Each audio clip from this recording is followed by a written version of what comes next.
جمعہ کے دن کثرت سے نبی صلی اللہ علیہ وسلم پر درود بھیجنا مستحب ہے۔ نبی صلی اللہ علیہ وسلم نے ارشاد فرمایا، تمہارے دنوں میں سب سے افضل دن جمعہ کا دن ہے۔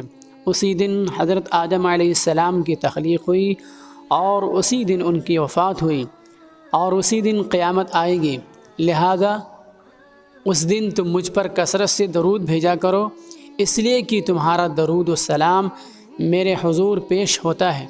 صحابہ کرام نے عرض کیا، یا رسول اللہ صلی اللہ علیہ وسلم، آپ کے حضور ہمارا درود و سلام کیسے پیش ہوگا؟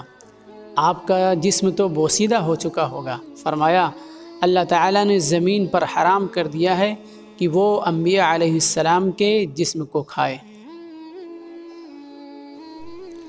حضرت ابو سعید خدری رضی اللہ تعالیٰ عنہ کا بیان ہے کہ نبی صلی اللہ علیہ وسلم نے ارشاد فرمایا، 5 نیکیاں ایسی ہیں جو شخص ان کو ایک دن میں کرے گا، اللہ تعالیٰ اس کو اہل جنت میں لکھ دیں گے۔ نمبر 1، بیمار کی عیادت کرنا۔ نمبر 2، جنازے میں شریک ہونا۔ نمبر 3، روزے رکھنا۔ نمبر 4، نماز جمعہ پڑھنا۔ نمبر 5، غلام کو آزاد کرنا۔ حضرت ابو ہریرہ رضی اللہ تعالیٰ عنہ کا بیان ہے کہ رسول اللہ صلی اللہ علیہ وسلم نے ارشاد فرمایا، جو شخص جمعہ کی شب میں سورہ دخان کی تلاوت کرتا ہے، اس کے لیے 70,000 فرشتے استغفار کرتے ہیں اور اس کے سارے گناہ معاف کر دیے جاتے ہیں۔